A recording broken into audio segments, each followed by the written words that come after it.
하나님 말씀은 요한계시록 3장 1절에서 6절 말씀, 4대 교회에 주시는 하나님의 말씀입니다. 살아계신 하나님의 말씀으로 여러분 믿고 한 절씩 나누어서 읽겠습니다. 4대 교회 사자에게 편지하라. 하나님의 7 영과 7 별을 가지신 이가 이르시되 내가 내 행위를 아노니 내가 살았다는 이름을 가졌으나 죽은 자로다. 너는 일깨어 그 나무가 죽게 것을 굳건하게 하라. 내 하나님 앞에 내 행위에 온전한 것을 찾지 못하였느니. 그러므로 내가 어떻게 받았으며 어떻게 들었는지 생각하고 지켜 회개하라. 만일 일깨지 아니하면 내가 도둑같이 이르리니 어느 때에 내게 이르는지 내가 알지 못하리라. 그러나 사대에 그 옷을 덮이지 아니한 자 몇 명이 내게 있어 흰 옷을 입고 나와 함께 다니니 그들은 합당한 자인도다. 이기는 자는 이와 같이 흰 옷을 입을 것이요 내가 그 이름을 생명책에서 결코 지우지 아니하고 그 이름을 내 아버지 앞과 그의 천사들 앞에서 시인하리라. 귀 있는 자는 성령이 교회들에게 하시는 말씀을 들을지어다. 아멘. 우리가 계시록을 공부하고 있는데 계시록은 마지막 교회에게 주어지는 마지막 하나님의 계시이거든요. 우리가 이 계시를 놓치면 절대 안 됩니다. 사실 좀 무섭기도 하고 지금 각 교회에게 주어지는 계시이기 때문에 좀 조용할 수는 있어요. 그런데 이후로 가게 되면은 상당히 좀 무서운 장면들이 나옵니다. 그러나 우리는 익히 내용을 알고 있고 창세기를 통해서도 많이 우리가 경험을 했고 하나님이 어떤 분인지를 알고 있기 때문에 우리는 그런 상황 가운데 있을지라도 우리를 깨우시고자 하는 하나님의 조치인 것이지 우리를 잡아 죽이려고 하시는 하나님은 아니시다. 그런 염려는 좀 거둬 두시기를 바랍니다. 그리고 우리가 예배 드리는 것은 왜 예배를 드립니까? 하나님의 사랑하심을 우리의 이 예배를 통해 가지고 고백하는 그런 것들이 있잖아요. 그래서 예배는 중요합니다. 예배 가운데 찾아오시는 그 하나님의 사랑과 그 따뜻한 손길을 여러분 경험하시기를 바랍니다. 우리 아이들에게 이런 물음을 제가 했는데, 얘들아, 엄마가 나를 제일 사랑했을 때 어떤 때라고 생각해? 그랬더니 머뭇거리더니 한 아이가 엄마가 나를 안아줄 때요. 그때 제일 엄마의 사랑을 느낀다고 얘기를 합니다. 오늘 하나님이 어떤 분인가라고 하는 처음으로 돌아가서 지금 이제 공부를 시작하고 있는데, 하나님은 영원부터 영원까지 계시다. 너희들 지금 몇 살까지 살기로 원해? 그런데 100살이요 그래. 기본 수명이에요. 지금 인간의 수명. 특별한 질병이 없고 사고가 생기지 않으면 한 100살 정도는 사실 것입니다. 그런데 만약에 1000살을 산다고 하게 되면 어떻게 해? 살 수가 있어야죠. 아니, 마음으로는 살고 싶잖아. 그러니까 애들 다 그러죠. 사는 방법을 알려줄게. 여러분들에게도 1000살? 아니, 10,000살. 10,000살 살 수 있는 방법을 제가 알려드리겠습니다. 그런데도 불구하고 여러분들이 거기에 관심이 없다라고 하게 되면은 지금 여러분들 여기에 있을 필요가 없어요. 다른 나라로 바로 가시면 되죠. 10,000살을 살 수 있는 방법. 아니, 영혼을 살 수 있는 방법을 알려드리겠습니다. 하나님 품에 안기십시오. 그러면 영혼이 삽니다. 하나님 나라가 하나님의 품이에요. 그렇게 되기를 축원합니다. 그런 사람들이 오늘 여기에서 예배 드리는 것입니다.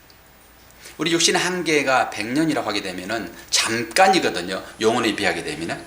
근데 그 잠깐 사이에 하나님을 잘 배울 수 있는 그것이 바로 오늘 예배 시간입니다. 그리고 하나님을 내가 느끼는 시간이 오늘 예배 시간이라고. 그래서 예배 시간은 너무너무 중요하죠. 세상 그 어떤 것과도 바꿀 수 없는 것이 예배입니다. 그런데 그 예배가 여기서만 끝나는 것이 아니라 여러분의 삶 가운데서도 이 예배가 이어져야 돼요. 예배는 예배이고 또 삶은 삶이고 이러면 모순이 되는 것입니다. 그러니까 세상 사람들이 우리의 능력을 인정하지 않아요. 기독교라는 말도 나오게 되는 것이고, 이 예배 때 여러분들이 느끼는 그 하나님을 삶 가운데서도 그대로 느끼셔야 되고 그 사랑을 다른 사람들에게 보여줘야 돼요. 예수 그리스도는 나를 통하여서 나타내십니다. 내가 예수 그리스도라고요. 작은 예수. 그렇기 때문에 세상 사람들은 나를 보고 예수를 보는 것이에요. 뭐 기적이 나타난 그곳에 예수가 있는 것이 아니라 내 삶을 통해서 그리스도가 증거되어진다고요. 그러니까 우리는 하나님께서 전도자로 부르셨는데 우리의 삶으로, 우리의 입으로 전도하는 삶이 구원받은 자의 삶이에요. 저나 여러분 구원받은 자 되었거든요. 그러면 전도자의 삶을 살아야 되는 것입니다. 우리가 처음에 에베소 교회, 그리고 서문화 교회, 그 다음에 무슨 교회였어요? 두아디라 교회. 오늘 사대 교회입니다. 뭐 익히 제가 제론 안 해도 그들이 어떨 때 칭찬을 받았으며 어떨 때 책망받았는지는 이제 아실 것입니다. 제가 시간이 많지 않기 때문에 생략하고 바로 사대 교회로 이제 넘어가도록 하겠습니다. 사실 사대 교회는 아시아에서 찬란한 그런 역사를 가진 도시입니다. 기원전 1200년 전에 세워져 있고 부여의 상징이었습니다. 리디아 왕국의 수도였습니다. 특별히 사대 지역에는 금광이 있었습니다.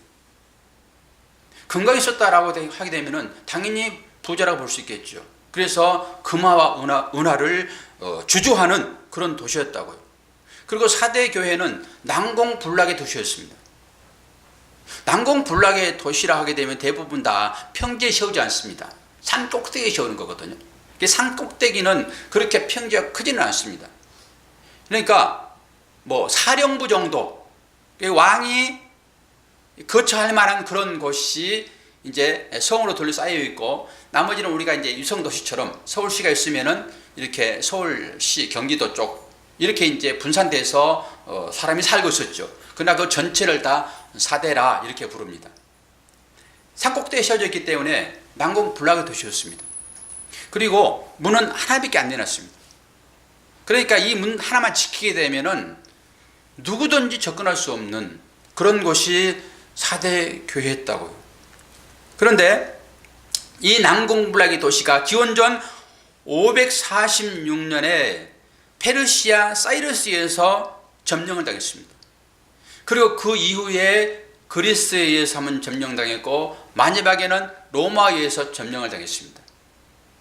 그래서 수도로서의 어떤 사명을 잃어버리게 되는 그런 곳이 바로 사대라라고 보시면 됩니다. 그곳에 교회가 있었다라고 하는 것이죠.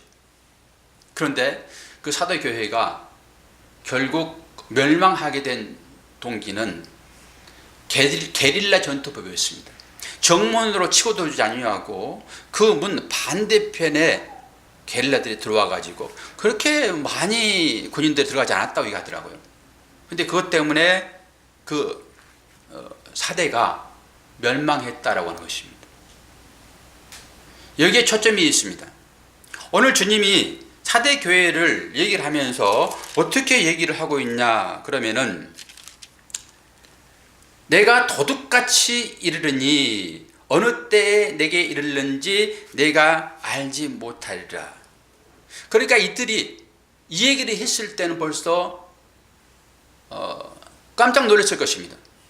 그들이 그런 경험이 있거든요. 지금 그렇게 멸망을 당했던 경험이 있거든요.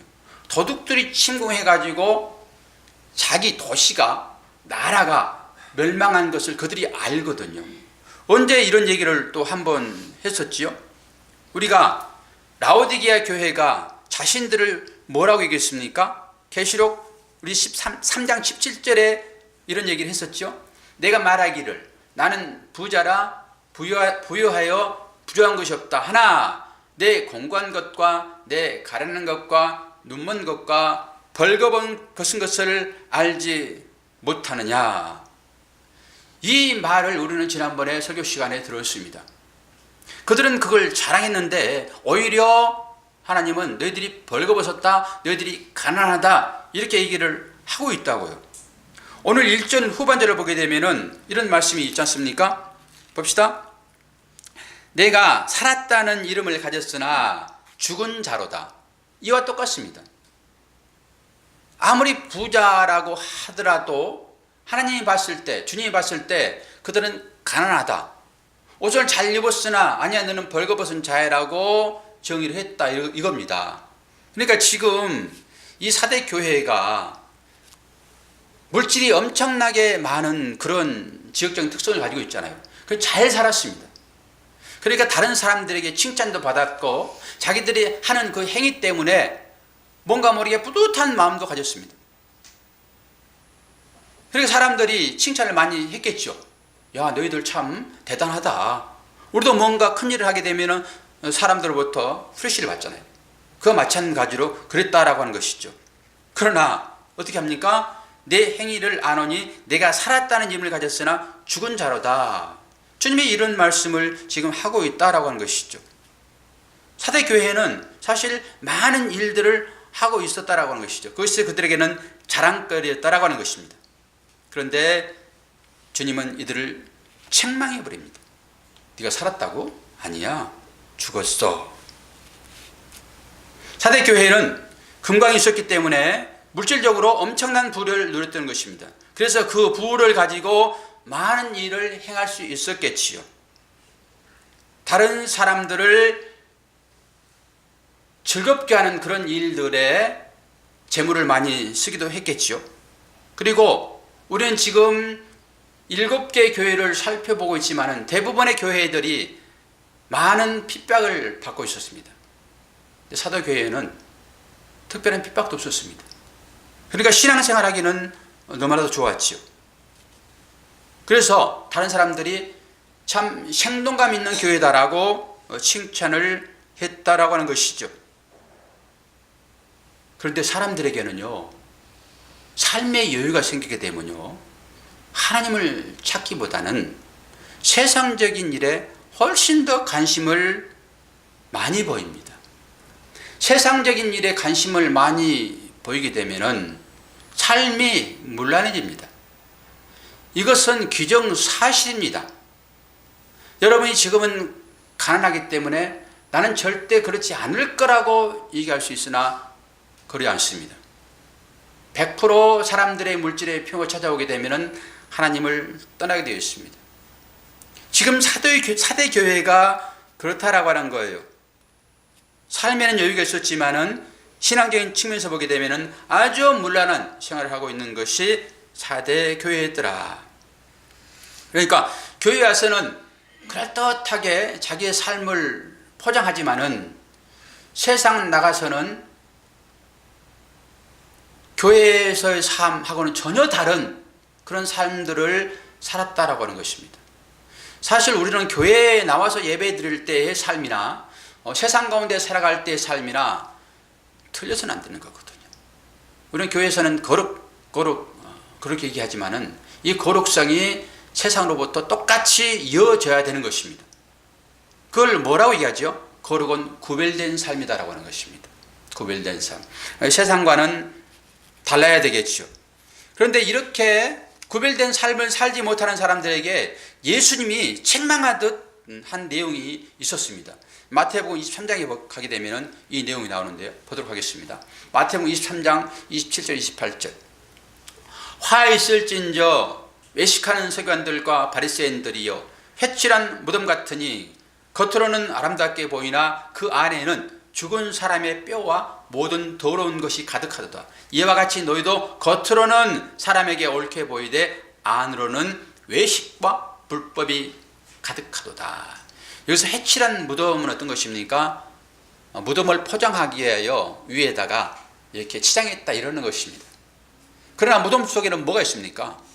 썩은 시체밖에 없습니다. 썩은 시체. 그런데 이 사람들이 어떤 사람들입니까? 서기관들이며 바리새인들입니다. 여러분, 서기관 바리새인들 무시하지 마십시오. 이 서기관들과 바리새인들은요, 이 성경을 통째로 외워버린 사람들입니다. 성경을 통째로 외웠다라고 하는 모세 5경 정도를 얘기하는 것이죠. 통째로 외웠던 사람들입니다.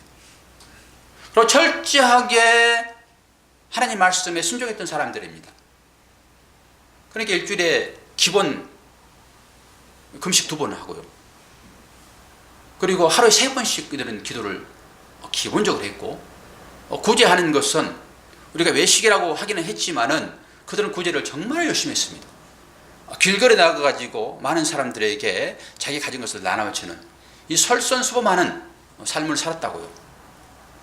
얼마나 열심히 신앙생활 했는지 우리는 그들을 따라갈 방법이 없습니다. 그러면 우리는 그런 사람들을 볼 때 정말로 열심이군요. 정말로 믿음이 참 좋습니다. 하나님이 당신들의 하는 그 삶을 보고 정말로 축복하겠습니다라고 인정할 만한 그런 일들이었다니까요. 그런데 주님이 뭐라고 지금 얘기하고 있습니까? 서기관들이요, 바리새인들이요. 지금으로 말하게 되면은 목사들아 이겁니다. 목사들아, 아니 믿음이 좋다고 하는 장로들아, 권사들아, 집사들아, 이런 소리예요. 그들에게 뭐라고 합니까? 해치람 무덤 같다 그럽니다. 해치람 무덤 같다. 겉으로는 네가 아름답게 보이나 그 안에는 죽은 시체가 가득 찼다. 냄새가 펄펄 난다. 지금 이 얘기를 하고 있단 말입니다. 열심히 신앙생활하고 있는 그들에게 지금 4대 교회가 그런 형태입니다. 4대 교회가 예배당에서나 사람들 보는 데서는 화려한 그런 행동을 하는데 여전히 세상을 사랑하고 집착하고 중독되어서 믿음으로부터 떠나버렸던 그런 사람들, 그런 행위를 하는 그런 삶, 이렇게 하는 것을 주님은 죽은 행위다라고 하고 있다. 죽은 행위. 사도교회가 그렇다 얘기하고 있습니다. 그러면서 뭐라고 얘기하고 있죠? 깨어나라! 깨어나라. 너희들이 아무리 열심히 움직이고 있는 것 같으나 많은 사람들 눈에는 그렇게 보이지 않겠습니까? 열심히 움직이잖아요 지금. 그런데 그들을 향해서 주님 뭐라고 말씀하세요? 깨어라 그런다고요. 참 이상한 말 아닙니까? 너희들 살았니? 아니야, 너희들 죽었어. 너희들 잘 산다고? 아니야, 너희들 거지야. 똑같습니다. 그러니까 우리가 이런 관점에서 사물을 보지 않으면은 주님으로부터 분명하게 이런 책망을 들을 것입니다. 그렇기 때문에 사랑하는 나의 자녀들아, 너희들의 삶을 오늘 사도교회의 말씀을 비춰서 너희들의 삶을 점검해봐. 여기에서 깨어나지 않으면은, 돌이키지 않으면은, 회개하지 않으면은 내가 너희를 책망할 거예요. 그렇기 때문에 이 계시를 통해 가지고 우리 삶을 지켜봐야 한다. 이런 거 아닙니까? 제가 지난번에 제 아내와 함께 어떤 한 여집사님을 뒤에다 모셨습니다. 분당 우리들교회 다니는 집사님이시거든요. 분당 우리들교회 설교가 얼마나 좋습니까? 그 설교를 듣고 일주일을 견뎌낸다고 하시는 분이거든요. 근데 얘기를 하는데 그리고 분당 사시는 분이신데요. 그러면서 분당 사시니까 좋지요. 제가 요즘 탄천을 많이 걷습니다. 여러분 탄천 좀 나가보십시오. 그 자연, 좋은 자연을 다 버리시고 어디 애국여행만 다니십니까? 탄천 지금 코스모스 너무나 조성 잘 되어 있고요. 갈대가 만발되어 있습니다. 제가 우리 거기 게시판에 올려놨잖아요. 좀 보시라고. 그거 보시면서 뭘 생각해야 됩니까? 하나님께서 이렇게 자연을 아름답게 창조하셨구나. 그리고 이 자연을 나를 위해 주셨구나라고 하나님을 찬양하시라고 가가지고 오늘 이제 우리 2부 오후 예배 드리고 거기를 같이 좀 갈까 생각하는데요. 같이 가실 분들 같이 가십시다. 가실래요? 저녁은 각자 사드시고 너무 좋습니다. 그런데 우리가 그 자연을 바라보면서 하나님께서 어떻게 우리 인간을 사랑하시는지를 잘 보셔야 돼요. 탄천이 어디까지 이어져 있습니까? 분당 거기서부터 쭉 이어졌잖아요. 근데 그분이 분당 사시는데 분당 지금 개발된 지가 벌써 한 20년 됐나요? 근데 됐죠. 그러니까 이제는 새로 짓는 아파트에 비하게 되면은 분당 아파트는 구조가 옛날 구조입니다. 그래서 집값이 오르잖아요. 그런데 그 믿음의 고백을 한 그 집사님이 분당이 좋긴 좋은데 집값이 안 올라요. 그 말이 얼마나 신경한지 저한테는. 집값이 안 오르기 때문에 분당이 좋지 않아요. 이 말이 저한테 너무나 생소해요. 혹시 여러분도 그런 생각을 가지고 사지 않습니까? 내가 살고 있는 이 집값이 좀 올라야 가는데? 그런 생각을 가지고 산다 하게 되면은 여러분, 하나님 나라가 거리가 상당히 멀리 있습니다. 여러분의 삶에 만족하고 여러분 사셔야 되는 것이지, 내가 살고 있는 이것이 그렇게 하나님께서 좋도록 만들어진 환경이 있는데 집값이 안 오르는 것 때문에 걱정한다고요? 더 길게 얘기할 수도 있는데 이 정도만 하고 넘어갑시다. 2절에 보게 되니까 어떻게 얘기하냐 그러면은, 남은 바 죽게 된 것을 굳게 하라. 이 말이 조금 쉽게 이해가 됩니까 여러분? 남은 바 죽게 된 것을 굳건하게 하라. 굳건하게 하라 이 말은 뭔가 모르게 좋게 하라 이런 거잖아요. 네 믿음을 지켜라 이런 거잖아요. 그런데 남은 바 죽게 된 것, 이것을 굳건하게 하라, 상당히 해석하기가 어려운 그런 말입니다.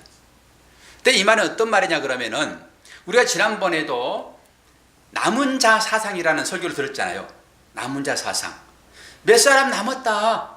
그 많은 사람들이 하나님을 향하여 기도하고 믿음의 삶을 살지만은 그 중에서 얼마 남지 않았다라고 하는 것입니다. 구원받을 사람이. 여러분도 잘 생각해 보셔야 돼요. 내가 그 남겨진 자인가? 나는 여러분 모두가 다 남겨진 자이기를 축원합니다. 그러나 모른다고요. 오늘 또 사대교회에 남은 자가 있었다라고 하는, 남은 자. 그럼 어떤 것입니까? 다 책망받지만은 그 중에서 남은 몇 사람이 있었다라고 하는 것입니다. 우리가 그 사람이 대하는 것이지, 그렇지 않고 책망받은 자에 들어가면 안 되는 것이잖아요. 그런데 남은 바 죽게 된 것을 굳건하게 하라. 모든 사람들이 다 죽게 되었는데 그 죽게 된 것을 따르지 않고 자기 믿음을 지켜진 남은 자를 얘기하고 있는 거예요. 그럼 이해가 되죠, 이게. 그 사람들을 굳게 하라 이러는 것이에요. 모든 사람들이 다 책망받는 자리에 갔었지만은 남은 몇 사람이 있었다고요. 끝까지 믿음을 지키기 위해서 자기 희생을 감당했던 사람입니다. 끝까지 자기 믿음을 지키기 위하여 자기 희생을 감당했던 사람. 지난 주일날에도 사랑과 믿음과 섬김의 인내, 이런 사람을 칭찬했잖아요. 그러면서 그렇지 않는 사람들은 이세벨의 교훈을 따르는 사람들이었다고요. 발람의 교훈을 따르는 사람이었고 니골라당의 교훈을 따르는 사람들이었고, 이 사람들은 어떤 것이었습니까? 하나님께 온전히 나가지 못하고 자기의 유익을 챙기는 삶을 살았다라고 하는 거예요. 하나님을 신랑으로 섬기지 아니하고 세상 신랑 찾아 나갔던 사람들이라고요. 이 사람들이. 우리의 신랑은 오직 예수 그리스도 한 분이십니다. 우리는 그분과 혼인할 거라고요. 아니, 혼인되어 있습니다. 우리가 지금 영적으로. 여러분, 지난번에 제 동기 목사 사모가 돌아가셨는데 제가 새벽에 가슴이 참 마음이 아프더라고요. 그 우리 동기를 생각하니까. 그러면서 위로된 말씀 하나가 생각이 났는데, 어떤 말씀일까요? 우리는 이 땅을 다 벗어나서 살아야 될 사람들입니다. 우리는 잠시 이 유골을 입고 있다고요. 하나님 나라에 갈 때는 우리가 이 육의 옷을 벗습니다. 육의 옷을. 그러면은 예수님도 그렇고 모세도 그렇고 엘리야도 그렇고 현상적으로 그 사람들 형체를 봤잖아요. 그리고 실제적으로 우리가 이 땅을 벗어날 때는 우리가 입고 있는 이 몸을 다 버리잖아요. 그러면 어떻게 다시 몸을 입고 보이게 될까요? 고린도전서가 부활장인데요. 거기 가게 되면은 여러분 두 가지 몸을 얘기하고 있습니다. 하나는 육의 몸. 지금 우리가 입고 있는 이 육의 몸입니다. 이것은 불태워질 것들입니다. 그러니까 이 육의 몸을 의복같이 벗어버릴 것입니다. 우리는. 그리고 어떤 옷을 입나요? 영의 옷을 입습니다. 이런 말씀들이 우리한테 얼마나 큰 위안을 주는지 말할 수가 없습니다. 안 그러면은 너무 추상적인 개념으로 우리가 믿음 생활할 수 있다고요. 어떻게 부활이 있고 어떻게 모세와 엘리야가 변화산에서 똑같이 육을 몸을 입고 우리한테 보여줬느냐, 이런 것입니다. 영의 몸을 분명히 입을 것입니다. 그러니까 이 영적인 것에 여러분들이 생각을 하고 신앙생활을 하지 않으면은 이 육의 가치입니다. 육에 갇히게 되면은 여러분 벗어날 방법이 없습니다. 육을 벗어나야 되거든요. 결국 그래서 우리는 다 육을 벗어버리고 새로운 몸을 입고 하는 날에 갖게 될 것입니다. 그러면 자연을 통해 가지고 여러분들이 뭘 보셔야 되겠죠? 우리가 우리 자녀들의 성공함을 보고 뭘 봐야 되겠죠? 여러분들의 삶을 통해서 여러분들이 나타난 열매를 보고 뭘 생각해야 되겠죠? 단순히 그냥 내가 뭔가 물질을 많이 축적해 가지고 좋은 아파트를, 저는 아파트를 가지고 얘기를 하니까 그렇게 생각하십시오. 우리가 모든 사람들이 어떻게 하면 좋은 집에 들어가 살까, 이런 것이 있잖아요. 그렇기 때문에 아파트가 제일 설계하기 좋아요, 재료로서. 이제 그런 거 초월한 사람들은 뭐 권력을 얘기하겠죠. 여러분, 인간이라고 하는 것은요, 대부분 다 돈이 생기게 되면은 권력 갖게 되어 있습니다. 이게 욕심이 한도 끝도 없습니다. 교회가 커지게 되면은, 요즘은 좀 달라질 수도 있겠지만은, 교회가 좀 커지게 되면요, 기도원 짓고 싶은 거예요. 기도원 지면 뭘 준비해야 됩니까? 묘지. 대부분의 교회가 그렇게 했었습니다. 지금은 좀 달라질 수 있었는가 모르겠지만 대부분 그렇다. 사람들의 욕심이 한도 끝도 없다, 이러는 것입니다. 그러니까 우리의 자녀들이 여러분 입신양면을 했다고요, 하나님의 은혜로. 그러면 그걸로 하나님 감사합니다 라고 끝내면 큰일 납니다. 우리가 농사를 짓잖아요.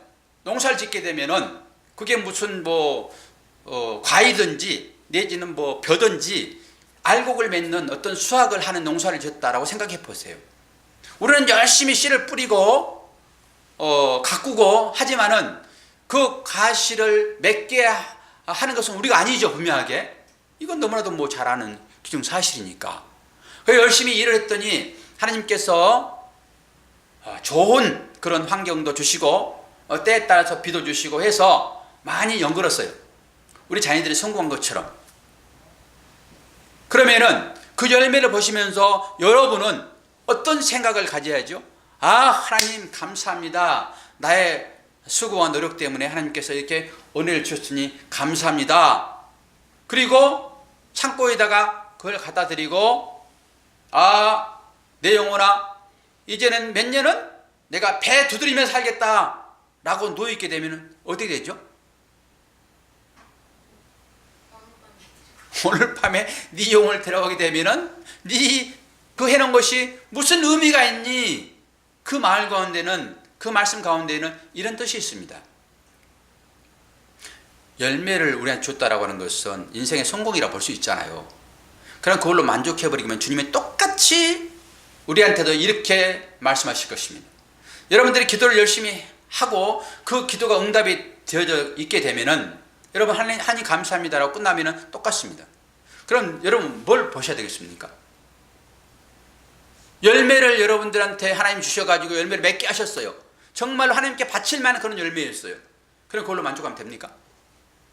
그걸 여러분들의 믿음으로, 신앙으로, 영적인 부분으로 여러분들이 그것을 이해하지 않으면 아무 의미 없다고요. 그 자체가. 나도 이렇게 믿음의 열매를 맺어서 하나님 기뻐하는 그런 사람이 돼야지라고 가야 되는 거예요. 그리고 그걸 여러분들이 취하셔서 다른 데로 사용하시면 되는 것인데, 이것은 생각하지 아니하고 단순히 열매 맺히는 것만 가지고 여러분들의 그 신앙을 평가해 보면 안 된다라고 하는 것입니다. 그럼 자녀도 한번 보자고요. 열심히, 제가 이제 호칭을 안 하려고 그럽니다. 자꾸 이렇게 이름을 부르면은 이런 것이 더 많다고 그러니까 이런 것이 더 많다, 얻는 것보다. 목사는 자꾸 이래야 되는 거예요. 목사가 얻으려고 그러면은 안 됩니다. 목사는 주는 삶이 돼야 되기 때문에 이래야 되는 거예요. 그리고 이제 여러분들 일을 돕기 위해서 앞으로는 이제 이름을 좀 부르는 걸 절제하겠지만은, 여러분 학교에서 선생님께서 나 이름을 부를 때 기분 나빠요, 기분 좋아요? 예? 이름 안 부르니까 얼굴 쳐다보게 되면 나한테 부른다 생각하고 대답하면 돼 이제. 학교 초등학교 때 선생님이 내 이름 불러주면 기분 나빠요? 좋아요? 좋아요. 저는요 초등학교 다닐 때 선생님이, 우리는 시골에서 학교를 다녔기 때문에 선생님 사택이 십리길이요. 그런데 사택 가가지고, 십리길은 이제 아니지만은 조금 이제 확장해서 저한테 심부름 시켰어요. 집에 가가지고 사모님 계시게 되면 거기 가서 뭐 좀 가져와라.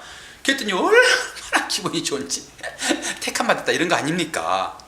근데 저는 이제 가가지고 쭈빼쭈빼 들어가지도 못하고 그냥 만나면 아주 부끄러우니까 사모님 만나잖아요. 선생님 사모님. 그럼 부끄러워서 어떻게 말을 해? 초등학교 때. 만약에 하나님이 여러분을 부르시게 되면 여러분 기분이 좋아요, 나빠요? 예배 시간에 여러분 이름 부르면 기분이 좋아요, 나빠요? 조금만 생각해 보면요 알 수 있어요. 예배 시간에 여러분의 이름 불렀다라고 하는 것은요 특별한 관심의 대상이었다라고 하는 것이죠. 그런데 그게 어떨 때 기분 나쁘냐 그러면은 나를 똑바로 쳐다볼 때 부른 거하고 딴청 볼 때 부른 거하고 좀 다른 측면이 있기는 해요. 그러나 어차피 하나님 부르심이다라고 하게 되면 좋은 거지, 그게 어떻게 나쁜 거냐고. 그게 어떻게 상처받을 일이냐고요. 하나님이 이름을 부르셨는데도 아이고 기분 나빠. 그럼 이게 뭐야 이게. 혹시나 여러분들이 이름을 부르심을 당했는데 기분 나빴다 하게 되면은 이제 용서하시고 다시는 이름 안 부를 거니까 상처받지 마시기를 바랍니다. 그럼에도 불구하고 우리 노 선생님 요즘 자녀를 위한 수고로움이 얼마나 큰지 안타까울 정도로 수고로움이 많아요. 그러면 이제 우리한테는 꿈이 있잖아요. 저도 관심이 많거든요. 좀 기대될 만한 사람한테는 관심이 많잖아요. 그게 영적이든지 아니면 세상적인 것이든지 간에 그게 열매로 나타나는 것이니까. 영적 열매도 있을 수 있고 수상적인 열매도 있을 수 있잖아요. 그가 뭐 이순양면해가지고 대통령이 될 수도 있고 장관이 될 수도 있고 뭐 국회의원이 될 수도 있고 다 열매들이잖아요. 그 하나님 다 주신 것이지 그 나쁜 것입니까? 다 좋은 것이지. 그런데 좋은 결과가 나타났어. 그럼 그 결과를 통해 가지고 아이고 하나님 기도 열심히 했더니 응답해 주셔서 감사합니다. 이러면은 창고에 싸는 거 똑같다니까요. 창고에. 그걸 통해 가지고 뭘 깨달아야 됩니까? 그렇게 열매가 자녀를 통해 나타나게 되면은 하나님 감사합니다. 이렇게 좋은 열매를 주셨군요. 그러면 나도 하나님의 자녀이니까, 나도 하나님의 자녀로 부름 받았으니까 하나님께서 나를 얼마나 걱정하시며 이렇게 나를 키우셨는데 나도 이렇게 믿음의 열매로 하나님께 드려야 되겠네요라고 그걸 봐야지. 단순히 전혀 그런 걸 생각하지 아니하고 그것만 세상적인 가치로만 그걸 봐버리게 되게 되면은 하나님이 찾아오셔가지고 내가 너 오늘 밤 네 영을 데려가게 되면은 그게 어떤 의미가 있니라고 말씀하신다고요. 그러니까 잘 들으셔야 돼요. 여러분들의 삶을 통해 가지고 하나님께 열심히 기도하고 그런 열매를 받았게 되면은 그걸로 끝 하면 절대 안 됩니다. 영적인 부분으로 그걸 해석해서 나도 하나님이 기뻐하실 만한 열매로 나와야 되겠네요. 이걸 보니까 내가 이 자녀 때문에 얼마나 기쁜데 지금 하나님의 수고로움이 그 자녀에게 있는 것처럼 내가 내 자녀를 향한 수고로움이 얼마나 큽니까? 잠도 못 자고. 자녀가 잠 못 자면요 고3짜리 부모들은 같이 잠 못 잡니다. 중3만 돼도 요즘 그러더라고요. 그러면 그게 좋은 열매가 나타나게 되면은 얼마나 기뻐요. 하나님이 딱 그렇게 우리를 인도하지 않습니까 여러분? 그러면 그걸 통해 가지고 하나님이 이렇게 나를 인도하셨겠네요 라고 가야지. 그게 나가지 않으면 이게 내 영광이 되어버립니다. 그럼 하나님이 그걸 기뻐하실까요? 물론 나나 내 자녀는 세상 가운데서 오늘 사대교회의 사람들처럼 많은 사람들로부터 정말로 잘한다 칭찬하겠죠. 그들이 얼마나 많은 노력을 했겠습니까? 돈이 많으니까. 그러니까 사람들로부터 칭찬을 받는 것입니다. 그런데 주님 뭐라고 말씀하시죠? 이 책망을 들 수 있다라고 여러분 생각을 하셔야 돼요. 자, 3절 보니까 그러므로 내가 어떻게 받았으며 어떻게 들었는지 생각하고 지켜 회개하라. 만일 일깨지 아니하면 내가 도둑같이 이르르니 어느 때에 내게 이르는지 내가 알지 못하리라. 여기 도둑이란 말은 제가 말씀을 드렸지요. 그들이 아주 급전직하에 나락으로 떨어져 버렸잖아요. 왜? 도둑처럼 그들이 쳐들어왔습니까? 주님이 지금 어떻게 오겠다고 말씀하고 있습니까? 도둑같이 오겠다고요. 도둑같이. 이러니까 그 사람들이 들었을 때는 얼마나 치가 떨렸겠습니까? 아니, 주님이 오실 때는 심판주로 오시는데, 요한계시록에 오시는 주님은 심판주로 오십니다. 여러분, 사랑으로 오시지 않습니다. 판단하러 오신다고요. 알곡은 곡간을 들이고 쭉정이는 불에 태워버리는 것으로, 양은 오른쪽으로, 염소는 왼쪽으로, 믿는 자들은 영원한 하나님 나라로, 믿지 않는 자들은 영원히 불속으로. 이렇게 오신다고요. 마지막에 요한계시록에 오시는 주님은. 이제 우리가 공부 다 할 것인데, 그런데 날짜를 정해놓고 온 것이 아니라 어떻게 오신다고요? 도둑처럼 온다고요. 그래서 깨어있으라 얘기를 하는 것입니다. 오늘 이 말씀 중에서 동사 3가지를 한번 찾아보십시오. 동사 3개.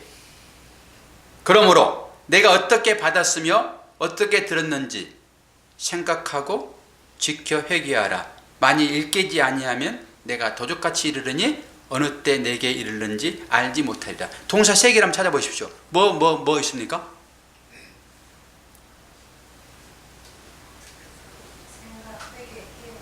그렇죠. 생각하는 거 동사잖아요. 지키라 동사입니다. 회개라 동사입니다. 이거 3개를 하라는 거예요. 때가 임박했다라고 하는 것입니다. 이게 깨어있는 것입니다. 그럼 이걸 이제 좀 살펴봐야 되겠죠. 첫째, 생각하라. 이것을 지난번에 에베소 교회 얘기할 때 첫 번째 그 사랑을 생각하라 이렇게 말할 때 이 생각을 다른 말로 제가 바꿔드린 기억이 있죠. 다른 말로 뭘로 바꿨습니까? 기억하라. 띵킹이 아닌 리멤버로 말씀드렸죠. 기억하라. 여기서 이걸 기억하라. 근데 뭘 기억하라? 어떻게 받았는지, 어떻게 들었는지를 기억하라 이러는 거예요. 그럼 이들이 뭘 받았을까요? 참 복음을 얘기하는 것입니다. 참 복음. 설교를 통해 가지고 어떤 복음을 들었는지예요. 그걸 기억하라 이런 것입니다.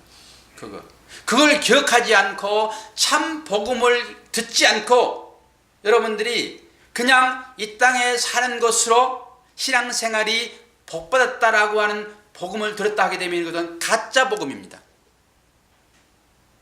성경은 우리의 육신의 일을 얘기하지 않습니다. 물론 성경 전체가 다 우리의 삶을 얘기하고 있지만은 이 삶을 통해서 하나님은 영적인 부분을 말씀하고 있다고요. 그러니까 삶으로 끝나버리면 안 되는 거예요. 이 신앙생활 자체가. 이 삶을 통해 가지고 하나님께서 우리에게 이 삶을 통해서 뭘 말씀하시는지를 여러분들이 보셔야 되는 거예요. 우리에게 이 부부관계를 하나님이 주셨잖아요. 가정을 주셨잖아요. 이건 뭘 얘기하냐 그러면은 내가 너와 이렇게 가정을 이루겠다. 자녀도 마찬가지입니다. 이걸 볼 수 있어야 되는 거예요. 이게 참 복음입니다. 그러니까 우리의 삶을 통해 가지고 이 삶의 의미가 무엇인지를 들었냐, 이것에 대한 설명을 들었느냐예요.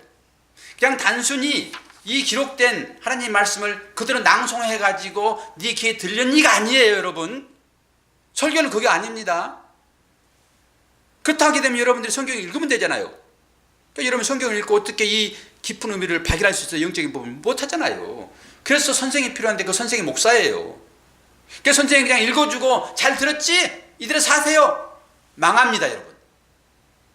이게 다른 복음이에요. 다른 복음. 그렇기 때문에 이 말씀을 통해 가지고 이 말씀의 의미가 무엇인지를 여러분들이 들었느냐예요.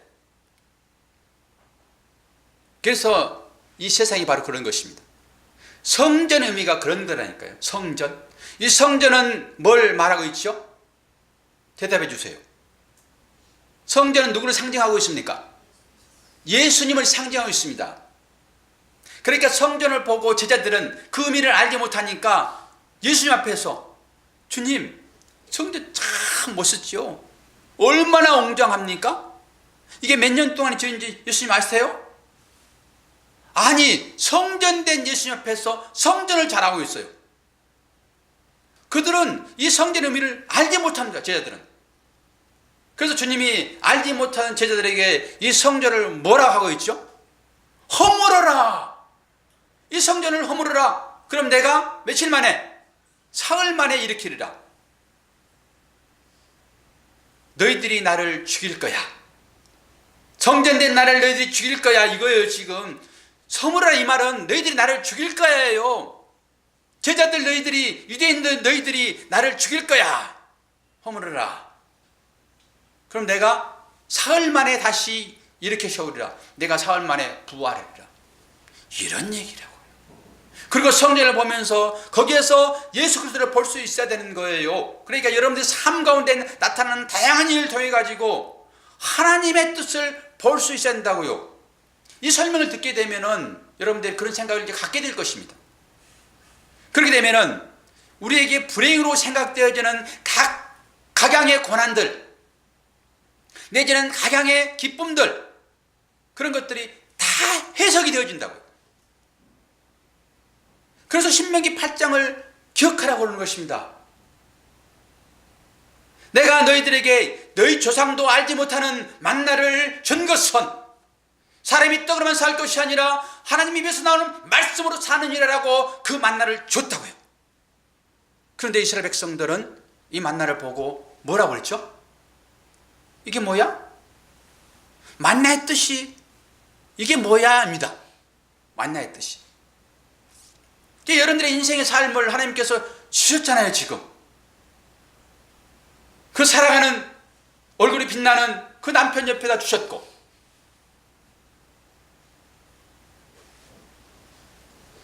그 아름다운 그 여인을 옆에 두셨고, 누가 누구 얘기하는지도 지금 모르나 봐 지금. 그러면은 그것이 단순히 아유 당신 멋있어요, 당신 예뻐요, 그렇게 준 것이 아니라 이 의미가 어떤 것인지를 알아고 관계를 허락했다고. 또한 여러분 삶 가운데 다양한 어려움들이 찾아오게 되면은 그 어려움은 그냥 주어지는 것이 아니라 그 어려움을 통해 가지고 뭘 깨달으라고 하나님께서 허용한 거라고요. 그러면은 모든 역사는 하나님의 주권에 있기 때문에 다 좋은 거예요. 때로 나쁜 게 있을 수 있어요. 살리는 것은 영이니 육은 무익하니라. 내가 너에게 이르는 말이 영이요 생명이라. 요한복음 6장 몇 절? 63절.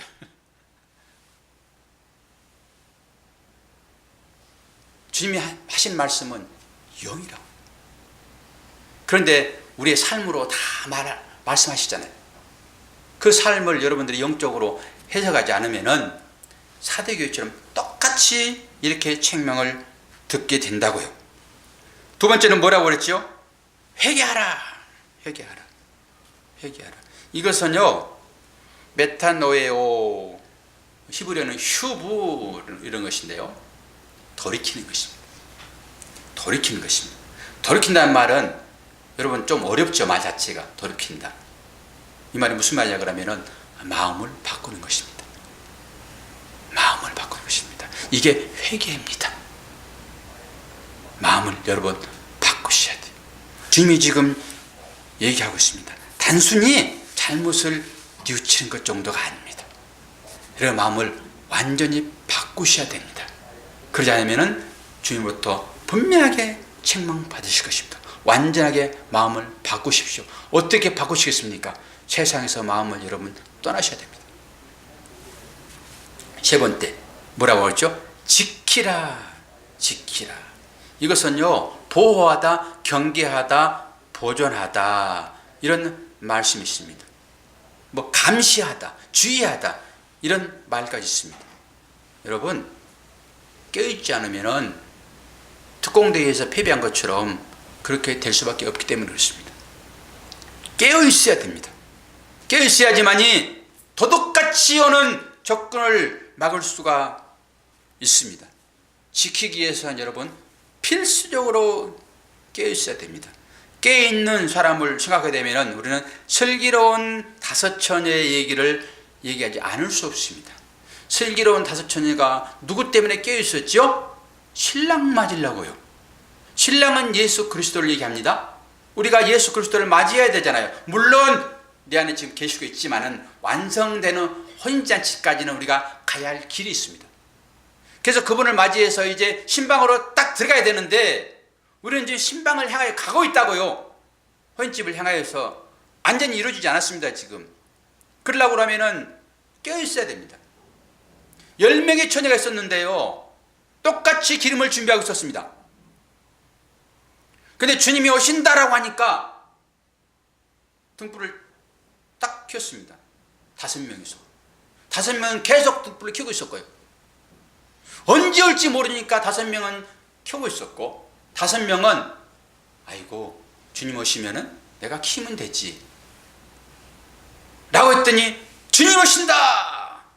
여러분 성경 전체는요, 주님 오신다, 주님 오십니다, 주님 오십니다 계속 선지자들이 그 얘기하고 있습니다. 말라기서까지. 그리고 신약에 딱 넘어왔더니 주님 오셨다라고 딱 끝내버립니다. 주님 오셔서 뭐라고 말씀하십니까? 회개하라, 하나님 나라 가까이 왔다. 벌써 와버렸습니다. 주님 맞으려고 그러면요, 여러분 언제 오실지 모르니까 등불을 항상 켜고 있어야 됩니다. 그런데 이 5명은 계산적이에요. 아이 주님 오실 때 불 켜면 됐지. 그러나 5명은 세상적인 방법으로 살지 않았습니다. 오신다고 그러면 언제 오실지 모르니까 항상 밝혀 있어야 되는 것입니다. 여기에 소비일 수 있습니다. 여러분, 신앙생활은 계산적으로 하면 안 됩니다. 그런데 주님 오신다 그러니까 불을 싹 켰더니 아유 불이 안 댕기네. 그러니까 왜 안 댕기지 고민할 필요 없어요. 여러분 어디 빵꾸 나지 기름이 새버렸나? 그런 고민하지 마시라고요. 어디 휘발유 날아가 버렸나? 그런 고민하지 마시라고요. 기름을 다시 준비해 가지고 문을 두드렸더니 나는 너를 도무지 알지 못한다. 여러분 그런 사람이 되고 싶습니까? 안 그러면은 잘 준비했다가 신랑 신방에 들어가는 분이 되고 싶습니까? 그 불을 밝힐 수 없어 가지고 그 5명의 처녀에게 기름 좀 나눠주라고 사정하죠. 그런데 매정하게 뺏어버립니다. 구원은 나눠줄 수 없습니다. 구원은. 그래서 뺏어버리는 것입니다. 인색한 게 아닙니다. 여러분 설교자가 이렇게 설교할 때 여러분 인색하게 들을 수 있습니다. 무슨, 그러나 이게 구원이기 때문에 나눠줄 방법이 없습니다. 다른 말로 이것을 번역할 수가 없습니다. 절반으로 나눠 가지고 약하게 할 방법이 없습니다. 오직 예수 그리스도 그분만이 우리의 구원자가 되기 때문에 그렇습니다. 그래서 여러분 깨어 있어야 됩니다. 깨어 있어야 됩니다. 깨어 있는 사람의 삶을 한번 보겠습니다. 13장 1절 14절 또한 너희가 이 시기를 알거니와 자다가 깰 때가 벌써 되었으니 이는 이제 우리의 구원이 처음 믿을 때보다 가까움이라. 밤이 깊고 낮이 가까웠으니 그러므로 우리가 어둠의 일을 벗고 빛의 갑옷을 입자. 낮에와 같이 단정히 행하고 방탕하거나 술 취하지 말며 음란하거나 호식하지 말며 다투거나 시기하지 말고 오직 주 예수 그리스도를 옷 입고 정욕을 위하여 육신의 일을 도모하지 말라. 육신이 어떤 거라고 말하고 있습니까? 지금 13절입니다. 낮에와 같이 단정히 행하고 방탕하거나 술 취하지 말며 음란하거나 호색하지 말며 다투거나 시기하지 말고 네 정욕을 위하여 육신의 일을 도모하지 말라. 이게 깨어있는 상태입니다. 그냥 잠 안 자고 여러분 그냥 새벽기도 하는 것이 아니라 이 삶이 깨어있는 삶이라고요. 이게 바로 그리스도로 옷을 입는 거다 이렇게 얘기합니다. 이 옷을 입지 않으면 여러분 구원받지 못합니다. 주님께서 입혀준 이 옷을 여러분들이 꼭 입으셔야 됩니다. 그래서 잔치자리에 내가 만드는 입고 간 그 사람은 밖에 나가 쫓겨나는 일 있잖아요. 그래서 밖에서 이를 갈며 슬픔이 있었다고 얘기하고 있잖아요. 여러분, 그러면 그 옷이 어떤 것일까요? 주님의 옷인데 요한계시록 앞으로 공부하겠지만은 요한계시록 19장 18절입니다. 이거 말씀하고 설교 마치겠습니다. 그에게 빛나고 깨끗한 세마포 옷을 입도록 허락하셨으니 이 세마포 옷은 성도들의 옳은 행실이로다. 이 옷입니다. 우리의 행실이 옳아야 된다라고 하는 것이, 이 육신의 정욕을 이해하는 그 행실이 아닌 성도들의 옳은 행실이, 이것이 바로 세마포 옷입니다. 주님은 분명하게 우리의 삶을 체크할 것입니다. 어떻게 살고 왔느냐. 믿음으로 구원받는다고 하니까 여러분, 믿으면 다 된다고 하지만은 절대 그러지 않습니다. 우리의 행위로 우리의 삶이 드러나야 됩니다. 그리스도로 드러나야 됩니다. 그래서 설교를 마칠 때마다 제가 강조하는 그 내용은 계명을 지키는데, 그 계명은 이웃 사랑이라고요. 하나님 사랑, 이웃 사랑, 이 두 가지를 해야 되는데, 하나님의 사랑하는 방법을 우리가 알 수 없으니까 이웃 사랑하고 있으면은 옆에 있는 그 사람이 내 이웃이잖아요. 최고의 이웃은 나입니다. 나를 사랑해야 되고요. 그리고 옆에 있는 그 이웃을 사랑할 때 하나님은 이것을 옳은 행실이라고 말하며, 이거 빛의 옷이라고 얘기하며, 이게 내가 너에게 입혀준 옷이라고 얘기를 하고 있다고요. 그래서 주님이 그 행실하고 돌아가신 거예요. 여러분들이 이 설교를 들으시면은 삶으로 이게 나타나야 되는 것입니다. 나타나지 않고 그냥 믿음을 구원받는다고 하니까 가만히 있어 보세요. 데려가는지. 천년 만년 이 땅에 살 것입니다, 여러분. 천국으로 가셔야 되는데 옳은 행실로 나타나야 돼요. 그래서 이웃사랑을 그렇게 제가 이제 강조를 하고 있는 것입니다. 그럼에도 불구하고 옆에 있는 사람을 미워한다든지 시기하고 질투하고 핍박하고 뒤에서 그냥 소곤소곤하고 뒷담화하고 이런 모든 것들은 사랑하는 행실이 아니기 때문에 여러분, 사랑으로 나오셔야 돼요. 그래서 제가 그렇게 어려운 일들을 하려고 노력하는데 잘 안 돼요. 몇 번 하면은 그 습관이 돼가지고 완전히 나를 이제 종놈으로 부려먹네. 이렇게 된다고, 분명하게. 안 될 것 같아요? 설교 듣고 여러분 몇 번 해보십시오. 한 3번 정도, 4번 정도. 그런 습관이 돼가지고 자동으로 그게 나오도록 무시해요. 그때 속에서 불이 일어납니다. 내가 힘이 있는데 내가 이거 안 하고 말지. 그때 여러분 견디셔야 돼요. 원래 이런 것인데 뭘 그렇게 가셔야지. 내가 힘든데 그러면 엎어버린 것입니다. 그게. 그 훈련을 여러분 계속 받으셔야 되는 거예요. 남자가 힘 있다고 그러니까 우리 집사님 권사님들은 배시시 웃으시는데 똑같아요. 똑같아요. 반대로 그 행위를 여러분 하셔야 되는 것입니다. 이게 의의 옷 입혀준 그 옷 입고만 우리가 가는 것입니다. 기도하겠습니다. 하나님 아버지, 사대교회 성도들이 살았다 하였으나 죽은 자라고 말씀하시는데, 우리는 어떤 것으로 살았다 자랑합니까? 주님이 인정해 주지 않는 이 모든 것들은 아무 의미가 없는데 우리는 세상적인 가치에 매몰되어 있습니다. 말씀을 잘 듣게 하시옵소서. 그래서 교회마다 마지막 주어지는 말씀이, 귀 있는 자는 성령이 교회들에게 하시는 말씀을 들을지어다라고 말씀하십니다. 하나님, 이런 말씀들이 잘 들려지게 하시고, 비록 열심히 세상은 살고 있으나 이것을 통해서 얻어지는 것으로 영적인까지 연결시킬 수 있는 믿음 깊은 그런 우리가 될 수 있도록 은혜 베풀어 주시옵소서. 예수 그리스도 이름으로 기도하옵나이다. 아멘.